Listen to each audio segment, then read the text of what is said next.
既然是老妈，魏无羡也不急着去招呼，拿起床边的手机看了一眼，发现蓝副总并没有回复消息，大概是在忙吧。魏无羡关上手机，又眯起眼睛睡起了回笼觉。魏婴，醒了吗？我在做梦吧？我怎么会在家里听到蓝副总的声音？魏无羡睁开眼睛，发现蓝副总正坐在床边。我真的在做梦。魏无羡伸出手，在脸上啪啪拍了2下，再次睁开眼睛，仍然是蓝副总。饿了吗？蓝忘机将手放在魏无羡额头，发觉还是有点烫。蓝副总，您怎么在这里？魏无羡猛地坐起来，但浑身软绵绵的没力气，立马又跌回床上。蓝忘机无视魏无羡的疑问，揽住对方，又在他后背垫了一个靠枕。您今天不去公司吗？魏无羡又问。不去，魏秘书生病了。蓝忘机低声回答，很自然地从手边拿起毛巾帮魏无羡擦脸。魏无羡受宠若惊，赶紧抢过毛巾自己擦。没事，绵绵还在吗？文件送签什么的，他很熟悉的。蓝忘机意味深长看了魏无羡一眼，起身去厨房端粥了。魏无羡坐在床上，脑袋中一大堆问号。蓝副总怎么知道他家在哪？最主要的是他怎么进门的？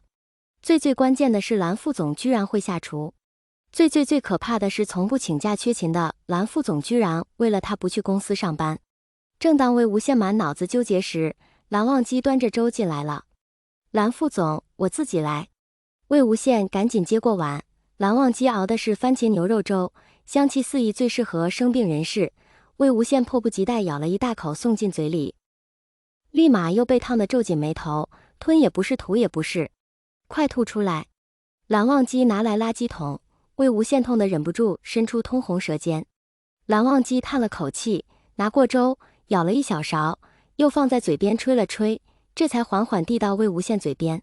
魏无羡，这画面太过诡异，高高在上的蓝副总不仅为他下厨，还喂他吃粥。魏无羡怀疑这是不是真的蓝副总。饿了吧，快吃。蓝忘机轻声说。魏无羡习惯性听从蓝忘机的命令，脑子还没反应过来，嘴就已经张开，把那勺暖暖的粥吃到了嘴里。闻着香，吃着更香。好好吃。魏无羡忍不住赞叹。蓝忘机没有说话，但唇边带着淡淡的微笑，又舀了一勺递到魏无羡嘴边。我可以自己吃的。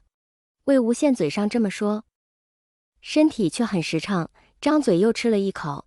蓝忘机没跟他多扯，牢牢把碗端在手里，执着的一口一口喂着魏无羡，直到一碗粥见底，魏无羡肚子也吃饱了。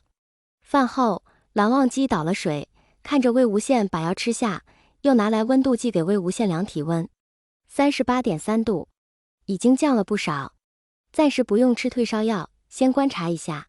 蓝忘机坐在魏无羡床边的沙发，寸步不离守着他。蓝副总，我怕会传染。魏无羡说出心中的担忧。不会，我抵抗力强。蓝忘机毫不在意，拿出手机处理起公事。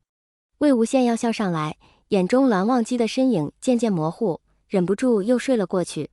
蓝忘机回复好邮件，抬起头发现魏无羡不知何时睡着了。